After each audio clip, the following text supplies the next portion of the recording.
오늘 하나님께서 우리에게 주시는 말씀은 마태복음 5장 9절과 출애굽기 20장 14절 말씀입니다. 우리 이 말씀을 한 목소리로 봉독하겠습니다. 먼저 마태복음 5장 9절 말씀 한 목소리로 봉독하겠습니다. 화평하게 하는 자는 복이 있나니 그들이 하나님의 아들이라 일컬음을 받을 것이미요. 아멘. 출애굽기 20장 14절 말씀입니다. 출애굽기 20장 14절 함께 봉독하겠습니다. 간음하지 말라. 아멘. 하나님의 말씀 함께 나누는 시간입니다. 오늘은 팔복의 7번째 말씀입니다. 팔복의 7번째 말씀은 평화에 관한 그런 내용입니다.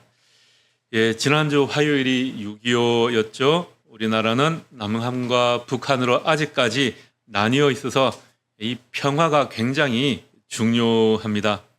올해로 6.25가 74주년이 되었어요. 우리나라는 그런데 아직까지 휴전 상태입니다. 그러니까 전쟁을 잠시 멈추고 있는 상태라는 거죠. 원래는 휴전협정을 맺고 시간에 따라서 그 절차에 따라 평화협정, 종전협정 이런 것을 맺어야 하는데 어쩌다 보니까 70년 동안 이렇게 휴전 상태가 이어지고 있습니다. 다시 말하자면 우리나라는 언제든지 전쟁이 다시 일어날 수 있는 그런 상태라는 거죠. 그래서 우리나라 대통령은 이 나라의 평화를, 남북한 간의 이 평화를 잘 지키는 것이 최우선 과제이기도 합니다. 그런데 요즘에 우리나라의 이 상태를 보면 일부러 남한과 북한 간의 긴장을 고조시키고 전쟁의 공포를 만들려고 하는 그런 느낌이 조금 들기는 합니다. 우리나라에 그렇죠. 입만 열면 자유와 평화를 그렇게도 외치는데 하는 행동을 보면 정반대로 하는 그런 분이 한 분 계십니다. 자기가 무슨 말을 하고 계시는지 어떤 행동을 하는지 잘 모르고 하는 것 같아요. 평화는 힘으로 상대를 제압해야만 누릴 수 있는 그런 것이 아닙니다. 평화는 함께 만들어가는 것입니다. 또 우리가 주변에 살아가다 보면 자기 정체성이 없는 그런 사람들이 가끔 있습니다. 자기 정체성이 형성되지 못하면 사람들과의 관계에서 친밀감이 형성되지 못한다라고 심리학자들은 말을 하더라고요. 그러니까 친밀감이 없으면 사람들과의 관계에서 다른 사람을 소외시키게 되고 또 복수하기도 하고 파괴하면서 스스로를 고립시키게 된다고 합니다. 그래서 전쟁을 일으키기도 하죠. 지금 우리나라 정부가 바로 그런 꼴이 아닌가 하는 그런 생각이 좀 듭니다. 우리가 어딜 가나 이렇게 평화를 이야기하지만 세계를 바라보면 늘 전쟁 중에 있는 것 같습니다. 러시아의 우크라이나 침공이 2년 4개월째 이어지고 있습니다. 이스라엘의 가자 지구 침공도 지금 9개월이 넘어가고 있습니다. 이 세상에 평화를 주시기 위해 예수님께서 태어나신 그 땅, 그 이스라엘 땅이 지금은 전쟁으로 인해서 가장 비극적인 그런 지역이 되어가고 있는 것 같습니다. 특별히 이번 전쟁에 있어서 이스라엘 군은 이 가자 지구를 공격하는데 AI 프로그램인 라벤더라는 프로그램을 사용하고 있다고 그래요. 그래서 뭐냐 하면 이 AI 프로그램이 하마스 대원이라고 생각되는 그 사람들의 안면을 인식해서 저 사람이 하마스 대원이야 라고 AI가 공격 명령을 내리면 이스라엘 군인이 공격을 한다라는 겁니다. 또 이 AI가 판단을 해서 하마스 대원이 있을 것 같은 건물이나 그 지역을 판단을 내리면 전투기가 그곳을 폭격을 하고 있다고 그래요. 그래서 지금 가자 지구의 이 민간인 인명 피해가 더 심하다라고 합니다.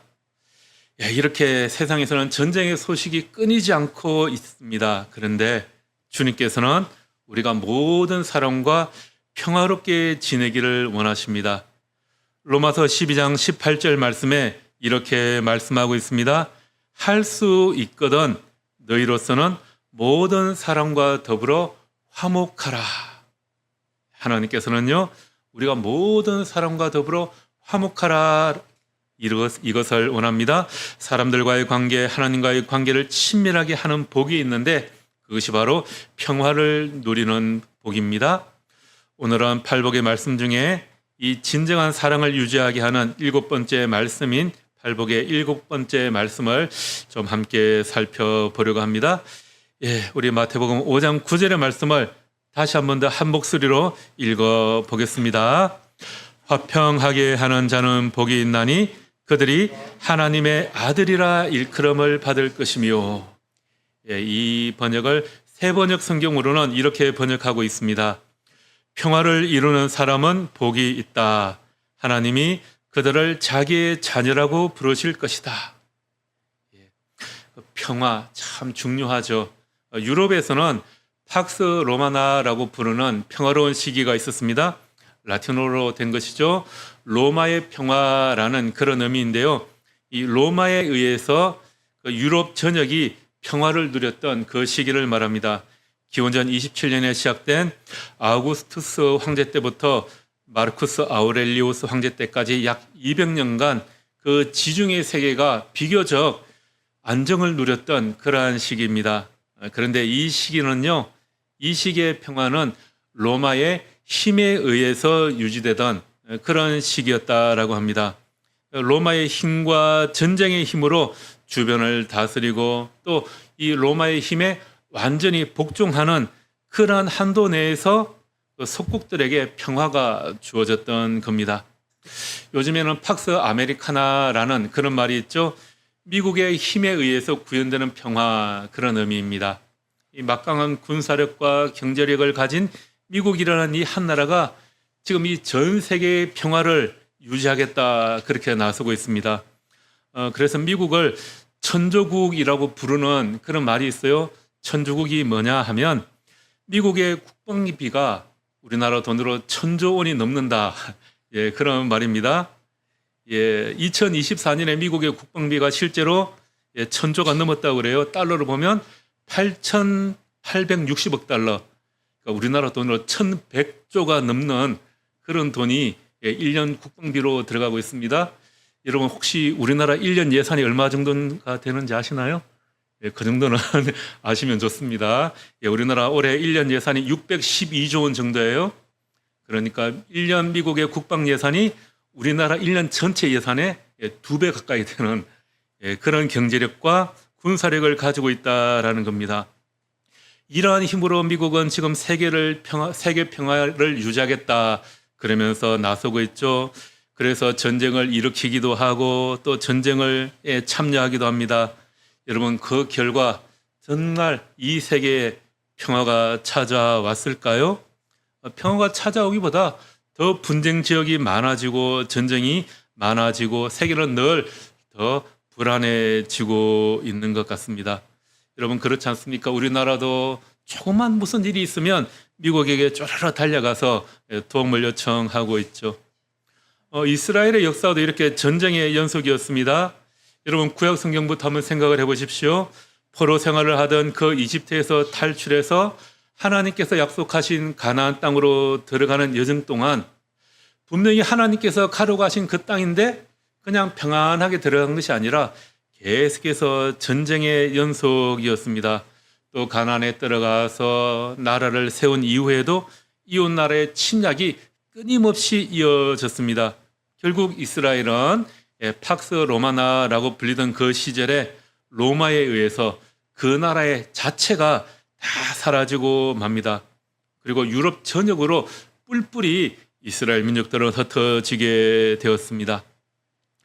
자, 여러분 유럽 전역을 다스리고 있던 그 당시의 로마의 힘으로 보자면 그 팔레스타인이라는 그 작은 땅에 살고 있는 이스라엘, 이 지역은 뭐 전쟁을 할 필요도 없는 겁니다. 그냥 아주 힘이 없는 그런 나라였습니다. 그렇게 이스라엘은 자기 땅을 잃고 전 세계로 뿔뿔이 흩어졌지만 민족의 정체성을 잃지 않고 2000여 년을 버텼습니다. 그렇게 지나다가 2차 세계대전이 지나고 나서 1948년 유대인들은 지금의 이스라엘을 새롭게 건국하게 됩니다. 하지만 그곳에 미리 정착하고 있었던 팔레스타인과 주변 국가와의 분쟁이 끊이지 않고 지금까지 계속해서 이어지고 있습니다.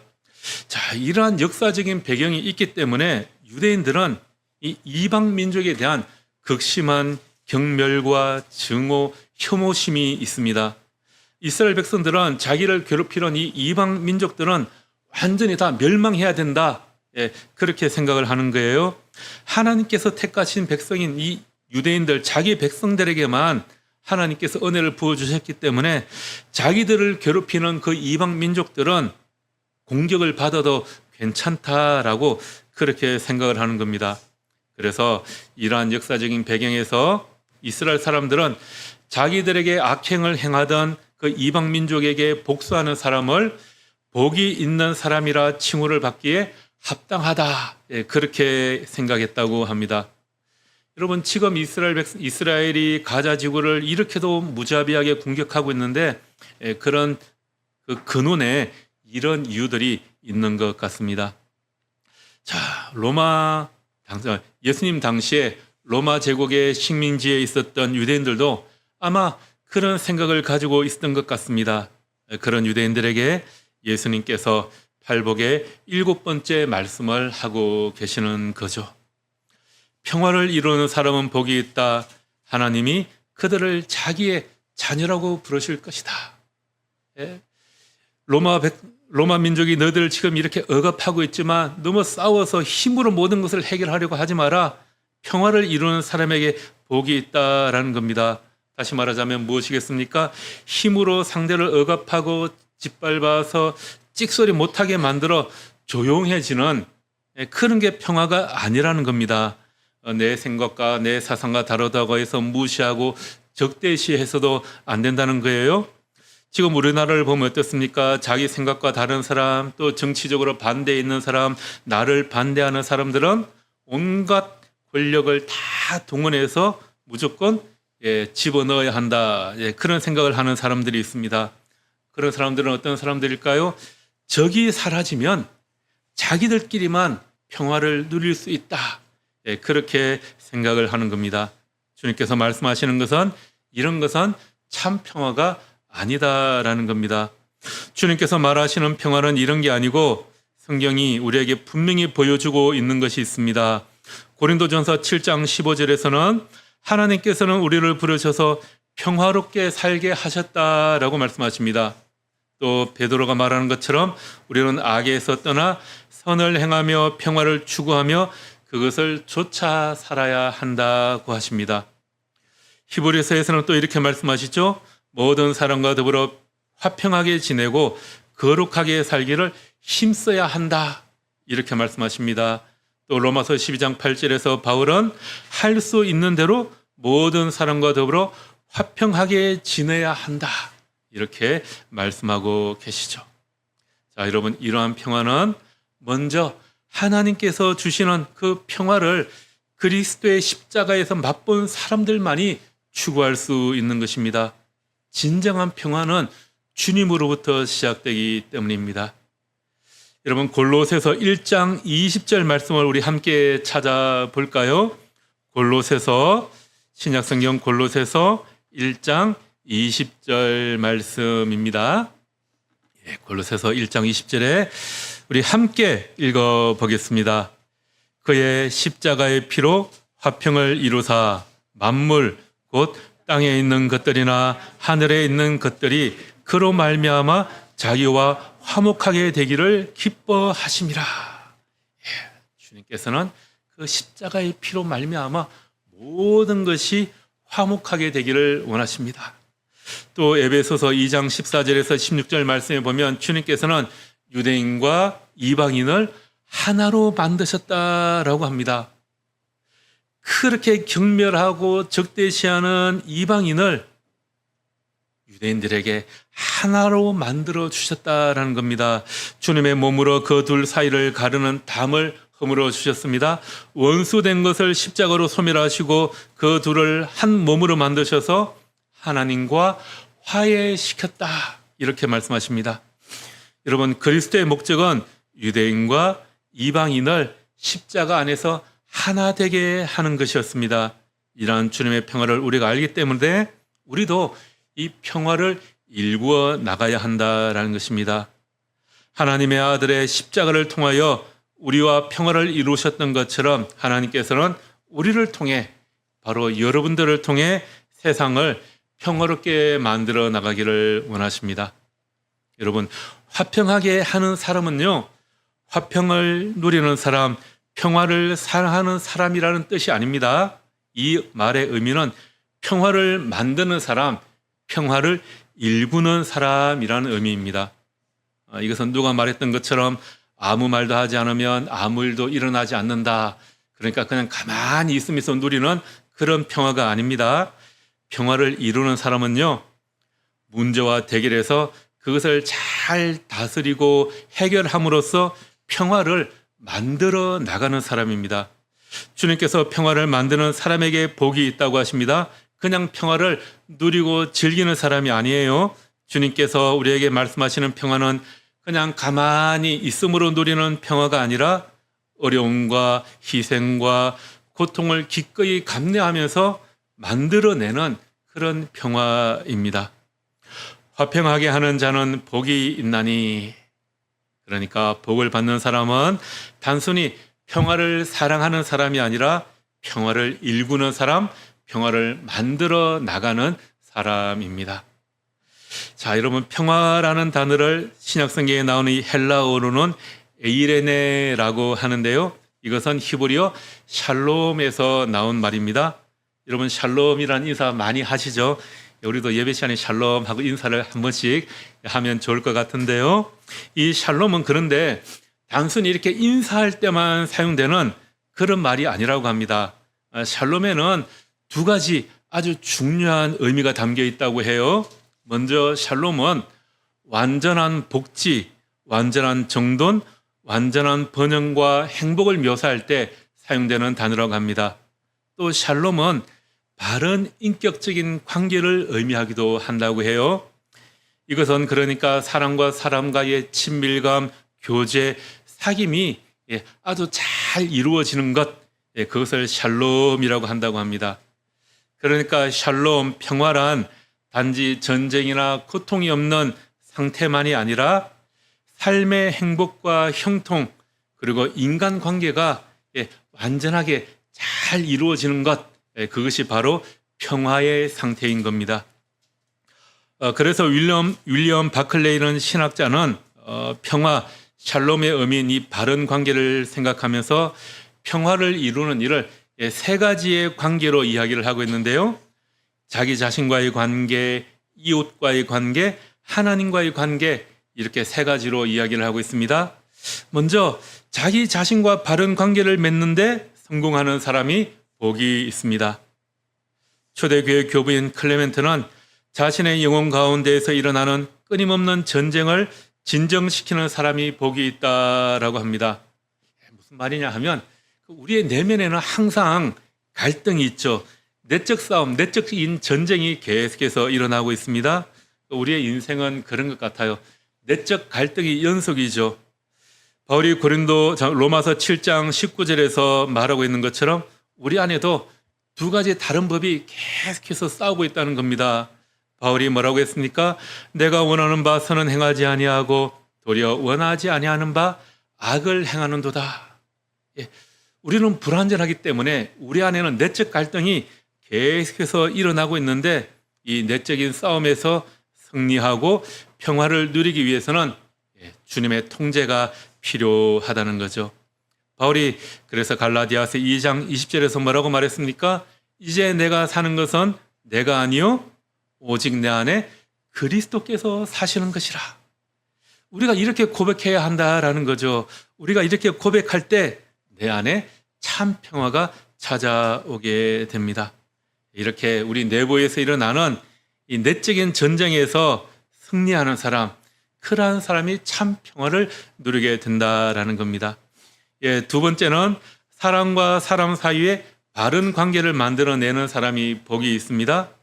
여러분, 아직까지도 이 세계에는 민족을 분리하는 장벽들이 많이 남아 있습니다.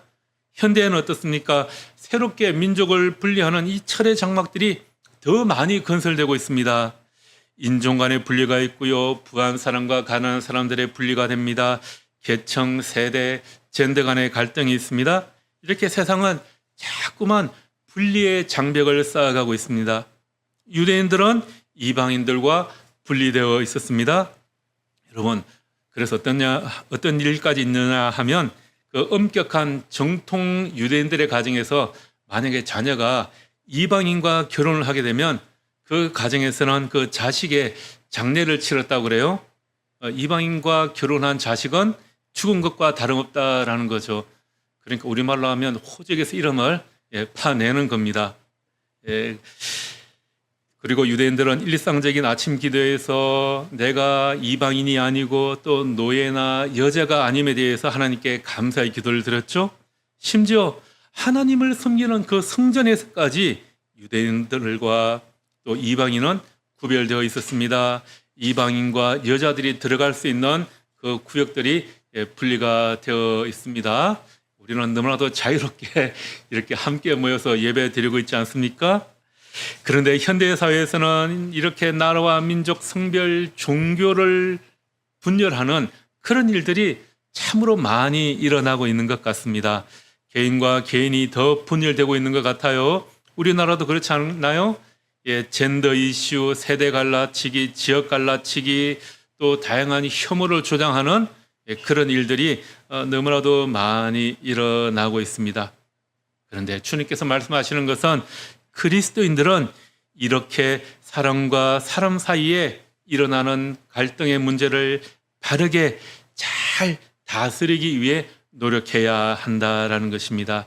가정에서, 직장에서, 사회에서, 교회에서 분열시키는 데 앞장서는 사람이 아니라 평화를 만드는 데 영향력을 미치는 여러분들이 되시기를 주님의 이름으로 기도합니다. 화평하게 하는 사람의 복, 이것은 여기에서 10계명의 7번째 계명과 좀 연결이 되는 것 같습니다. 출애굽기 20장 14절 무엇이었죠? 간음하지 말라. 이 말의 의미는 가정의 평화를 깨지 말라는 것입니다. 여러분, 이것에 의해서 가정의 평화가 깨지는 것이 우리 주변에 얼마나 많이 있습니까? 서로에게 헌신하지 못하고 서로에게 책임을 다하지 못하는 것이기 때문입니다. 우리가 팔복의 말씀을 나누면서 기독교 전통에서 말하는 죄의 7가지 목록을 하나씩 함께 살펴보고 있죠. 그런 것 같습니다. 이 세상이 사람이 사는 게 어려워지고 사회가 혼란스러워지면 이러한 인간의 죄의 본성이 더 뚜렷하게 겉으로 드러나게 되는 것 같아요. 죄의 목록 중에 이 세욕의 정욕은, 이 정욕이 죄가 되는 것은 이렇게 사람들과의 관계를 다 깨버리기 때문입니다. 하나님께서 세우신 인간관계를 파괴하는 가장 중대한 범죄 가운데 하나가 바로 이 세욕인 것 같아요. 단순히 그 부부만의 관계만 깨지는 것이 아니고요. 여러분, 어떻게 됩니까?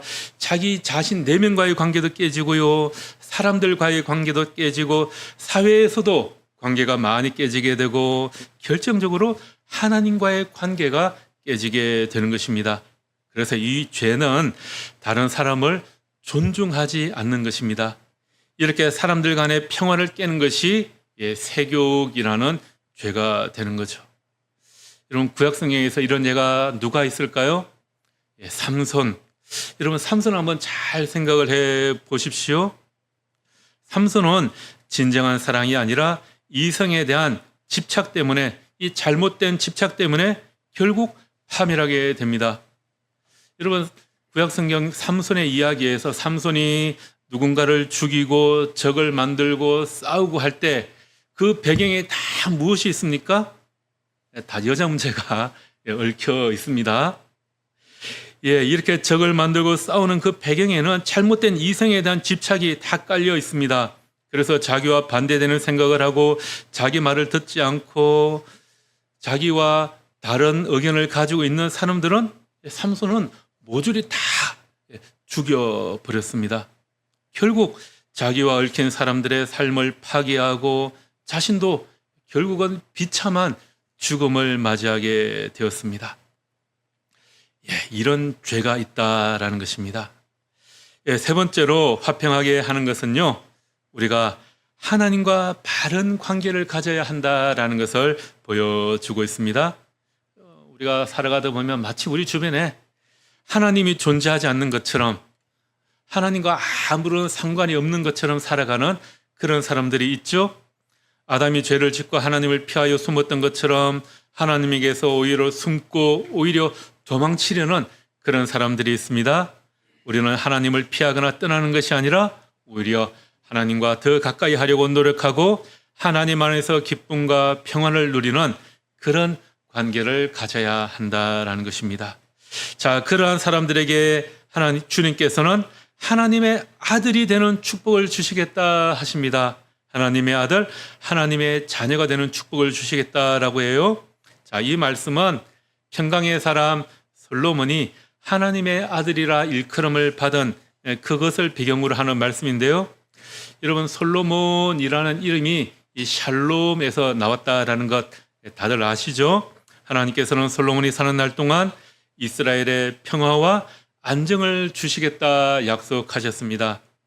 평화를 만드는 사람들에게 평화의 사람 솔로몬에게 주셨던 축복같이 그렇게 하나님의 아들이 되는 그런 축복을 주시겠다 하십니다. 자, 이렇게 평화를 이루는 사람은 하나님의 아들, 하나님의 자녀라 일컬음을 받겠다 하시는데요. 자, 그러면 하나님의 아들이란 어떤 삶의 모습일까? 여러분, 이 하나님의 아들은요, 히브리 언어의 용법으로 하나님을 닮은 사람이라는 의미입니다. 히브리어에는 형용사가 아주 적다고 그래요.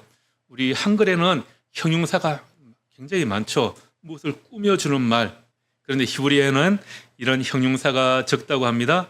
그래서 히브리어에서는 어떤 덕목이나 자질을 설명하기 위해서 형용사 대신에 누구누구의 아들, 무엇의 아들, 이런 관용어를 많이 만들어서 사용합니다.